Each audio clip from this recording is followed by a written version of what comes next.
অভিনেতা কার্তিক আরিয়ানের সঙ্গে পুষ্পা 2 খ্যাত নায়িকা শ্রীলীলার প্রেমের গুঞ্জনে সরগরম বলিউড। এমন আলোচনার মাঝেই বিয়ের আগেই সন্তান সুখ লাভ করছেন শ্রীলীলা।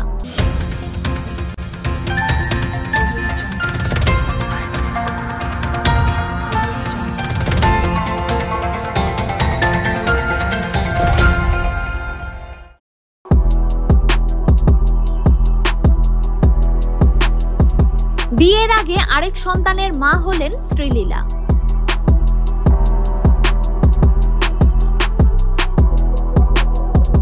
প্রসঙ্গত 2001 সালের যুক্তরাষ্ট্রের মিশিগানে জন্মগ্রহণ করেন ভারতীয় বংশোদ্ভূত শ্রীলীলা। সেখানে চিকিৎসা বিজ্ঞানে পড়াশোনা করেন তিনি। 2019 সালে কিস সিনেমার মাধ্যমে বড় পর্দায় পা রাখেন।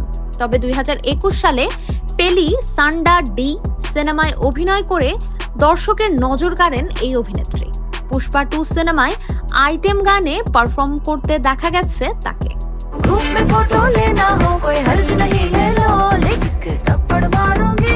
অভিনেতা কার্তিক আরিয়ানের সঙ্গে পুষ্পা 2 খ্যাত নায়িকা শ্রীলীলার প্রেমের গুঞ্জনে সরগরম বলিউড।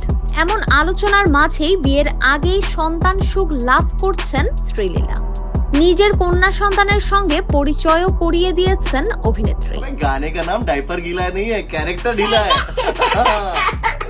और सुन, कल शहजादा देखने आ रहा है ना? अरे एडवांस बुकिंग पे एक पे एक टिकट फ्री है। डरने का नहीं है, इस बार एक्स्ट्रा डायपर कैरी करना, हंसते हंसते कहीं गीला ना हो जाए। এদিকে কার্তিক আরিয়ানের পারিবারিক অনুষ্ঠানে যোগ দিতেও দেখা গিয়েছে শ্রীলীলাকে। তাদের প্রেমের আলোচনার শুরু সেখান থেকেই।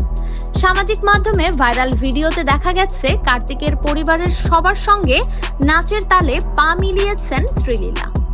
সেই বিশেষ মুহূর্ত ক্যামেরায় ফ্রেম বন্দি করেছেন কার্তিক নিজেও।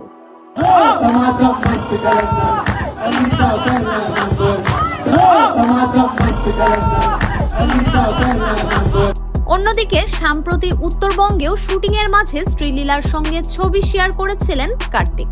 এর ক্যাপশনে অভিনেতা লিখেছিলেন, তুমিই আমার জীবন।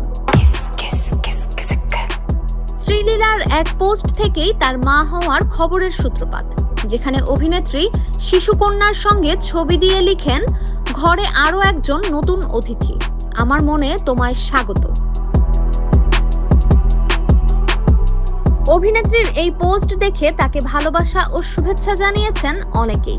কিন্তু ঘটনা কি? জানা যায় শ্রীলীলা আসলে ওই শিশুকন্যাকে দত্তক নিয়েছেন। এই অবশ্য প্রথম নয়, 2 বছর আগেও অনাথ আশ্রম থেকে 2 জন শিশুকে নিজের বাড়িতে নিয়ে এসেছিলেন তিনি।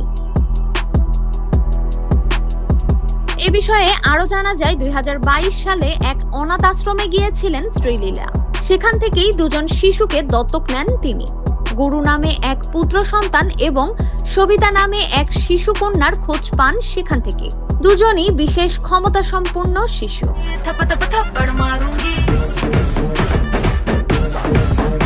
এ প্রসঙ্গে শ্রীলীলা জানিয়েছিলেন, আসলে ওদের দেখে অনেক মায়া হয়েছিল, মনে হয়েছিল দত্তক নিতে পারলে ওদের ভালো হবে। এমন অনুভূতি থেকেই গুরু এবং সবিতাকে দত্তক নেন শ্রীলীলা। এবার এই অভিনেত্রীর পরিবারে যোগ হলো আরেক সদস্য। অভিনেত্রীর এমন উদ্যোগ দেখে অনেকেই সামাজিক মাধ্যমে তার প্রশংসা করছেন।